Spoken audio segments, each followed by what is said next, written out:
मानस को क्या क्या पिलाए गया लोग, એટલો નશો કે કોઈ સીમા નહીં। पहला ये कहता था કે ગંગા જળ શુદ્ધ હોતા है અને કોઈ શુદ્ધિકરણ માટે ગંગા જળ ઉપયોગ કરતા હતા। એના પછી ગૌમૂત્ર ઉપયોગ કરવા માંડ્યા, ગૌમૂત્રથી શુદ્ધિકરણ કરતા હતા। अब तो ब्राह्मणी ने मूत्र से शुद्धिकरण करवा માંડ્યા। ભક્તો ભેગા ભેગા જેમ જેમ જેમ બદલાતું થયું એમ ખાતા ગયા। પહેલે ગંગાજળ ઘરે લઈને ડૂબામાં લઈને એને માથે ચડાવતા હતા અને પીતા હતા। ગમે એવું હોય મેલું હોય તો કે ગંગાજળ છે ને। પછી ગોબર ને ગૌમૂત્ર ચાલુ કર્યું તો ભક્તો ગોબર રોટલીમાં ગોબર ખાય, આમ ખાય, કાચું ખાય, ઓમ ખાય, મૂત્ર પીએ ચાલુ કરી દીધું। હવે ફેર બીજું લોજ કરી દીધું હોય બ્રાહ્મણી કા મૂત્ર। હમણાં ઉત્તર પ્રદેશમાં એક ભાઈ માથે છંટકાવ કર્યો અને એનું શુદ્ધિકરણ કર્યું એનાથી।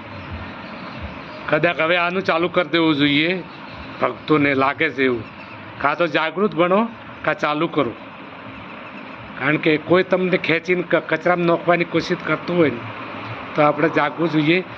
અન્ન સિવાય કોઈ ખાવાની વસ્તુ હોતી નથી અને દરેક માણસનો વિચાર શુદ્ધ હોય ને તો શુદ્ધ હોય છે, કોઈ દાડો એ અશુદ્ધ નહીં હોતો। એટલે દરેકને ધ્યાન રાખવું જોઈએ।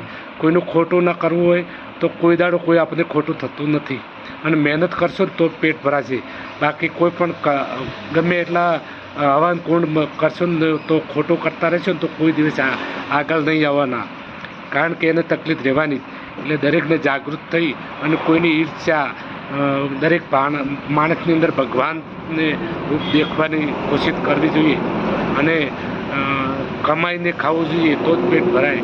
બાકી કોઈ તકલીફ થાય ને કોઈ તમને બીજો મટાડીને તમને કોઈ જાદુ ટોણા કરીને તમને સુધારી આલશે અને તમે આગળ આવી જાય છો, એ કોઈ દાડો થવાનું નથી।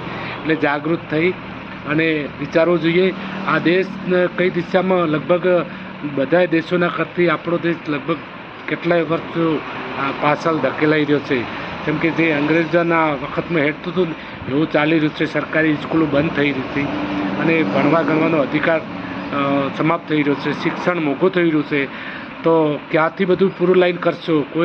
કોઈ ખિસ્સાની અંદર કોઈ ચારોના કોઈની પાસે નહીં હોય તો કઈ રીતે ચલાવશો? એટલે એના માટે દરેકને સવાલ ઉઠાવવો જોઈએ, સવાલ પૂછવો જોઈએ। જય ભીમ, નમો બુદ્ધાય।